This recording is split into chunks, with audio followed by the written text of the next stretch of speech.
नमस्कार दोस्तों, कैसे आप लोग? उम्मीद करते हैं आप लोग स्वस्थ होंगे। फ्रेंड्स, आज का जो हमारा टॉपिक है काफ़ी इंपॉर्टेंट टॉपिक है। आज हम लोग बात करेंगे भारत की न्यायिक व्यवस्था के ऊपर। इंग्लिश में एक फ्रेज है, उससे काफ़ी मिलती जुलती भारत की न्यायिक व्यवस्था हो चुका है। इंग्लिश में फ्रेज है, justice delayed is justice denied, अर्थात देरी से मिला हुआ न्याय न्याय न मिलने के बराबर है। इस वाक्य का चरितार्थ भारत की न्यायिक व्यवस्था वर्तमान में कर रही है। हाल ही में एक केस सामने निकल करके आया है, जगेश्वर प्रसाद अवधिया। जी हाँ, आप लोग इस नाम को याद रखिए, जगेश्वर प्रसाद अवधिया। न्याय के लिए इन्होंने पिछले 4 दशक से लगभग 39 वर्ष तक न्यायालय के चक्कर काटे हैं। इन पे आरोप किया था 1986 के दशक में, 1986 के वर्ष में इन्होंने ऊपर 100 रुपया रिश्वत लेने का आरोप लगा। तब से लेकर के अभी तक वर्तमान सब 2025 तक उस पर इनको बाइज्जत बरी किया गया। कोई व्यक्ति केवल न्याय के लिए 39 वर्ष तक कोर्ट का चक्कर काटे, सोचने वाली बात है, कितनी निंदनीय है। सोचिए भारत की न्यायिक व्यवस्था कितनी सड़ चुकी है, कितने बड़े रिफॉर्म की आवश्यकता है। लगभग लगभग जो केस जो पेंडिंग है वो 3 करोड़ से 5 करोड़ तक आंकड़े आते हैं। सुन के ही दिल दहल जाता है, इतनी बड़ी मात्रा में आंकड़ा जो केस पेंडिंग है। अगर आप सिविल और क्रिमिनल ले लीजिए तो एवरेज अगर सिविल का लीजिए तो 10 से 15 और क्रिमिनल का 15 से 20 वर्ष केवल फैसला आने में ही लग जाता है। तब तक तारीख पे तारीख चलते रहता है। जो विक्टिम होता है तब तक मर चुका होता है। बड़े बड़े जो करप्शन के केस है, जो रेप सर्वाइवर है, उनको इतने लंबे समय तक केवल न्याय के लिए ही भटकना कहीं ना कहीं न्यायिक व्यवस्था पे बहुत बड़ा प्रश्न चिन्ह लगाता है। इसमें कहीं ना कहीं सरकार को भी बहुत बड़े रिफॉर्म की आवश्यकता है। उसमें न्यायपालिका को भी, जो जुडिशियल एक्टिविज्म है उसके तहत आके कुछ नया बहुत बड़ा व्यवस्था बदलने की आवश्यकता है।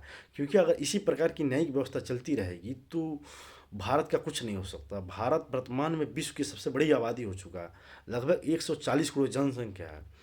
और जो न्यायिक व्यवस्था है किसी भी समाज के लिए, समाज की खूबसूरती में अहम भूमिका निभाता है। जब न्यायिक व्यवस्था इतनी सड़ चुकी हो, गल चुकी हो, जब न्याय लोगों को नहीं मिल पा रहा हो, जिससे कहीं ना कहीं आपराधिक प्रवृत्ति के जो व्यक्ति हैं उसकी इससे मनोबल बढ़ता है, चाहे बहुत बड़े बड़े घोटाले हो। क्योंकि उनको पता है कि घोटाले हो जाएंगे पर इस पर जो फैसला आएगा तब तक हम यहाँ से निकल चुके होंगे, अर्थात ये पृथ्वी को अलविदा कह चुके होंगे, हम लोग स्वर्ग में जा चुके होंगे। तो ये कहीं ना कहीं जिस प्रकार की जो मानसिकता है, जो गलत लोगों की मानसिकता है, समाज की जो समरसता जो बिगाड़ने में, ये इस प्रकार की जो जस्टिस डिले होगी तो उनकी कहीं ना कहीं इसमें अहम भूमिका है। आप लोग कल्पना कीजिए, कई बार एनजीओ से या जो संसद में जब कोई संसद प्रश्न पूछता है तो आप लोग आंकड़ा देखिएगा तो आप लोग हिल जाइएगा। लाखों लोग ऐसे हैं जो मुचल्लक, जो जमानत के पैसे नहीं भर पा रहे हैं। इनकी संख्या लाखों में है।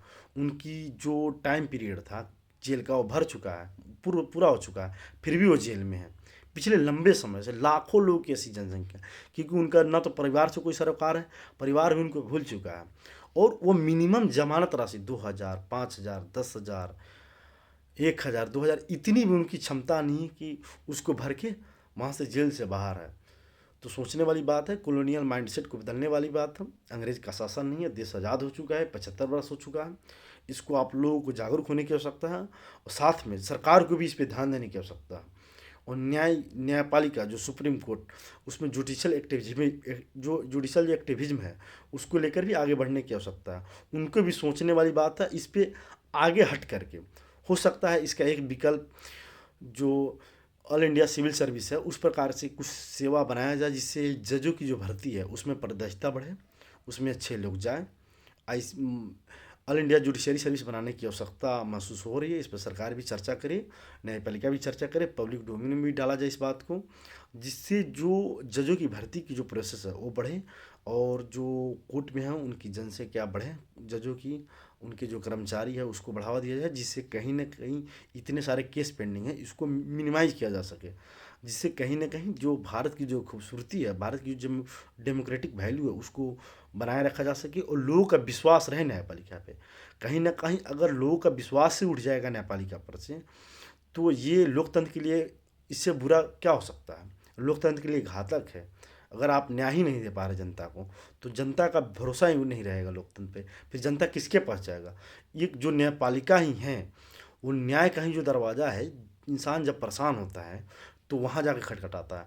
वहीं आप उसको खोले भी हैं और इस प्रकार से खोले हैं कि उसको वहाँ तक पहुँचने में ही 20 साल लग जाएगा। बिल्कुल सोचने वाली बात है। इसको आप लोग को अच्छा लगा हो वीडियो तो आप लोग अपना बहुमूल्य समय देने के लिए धन्यवाद। Thank you.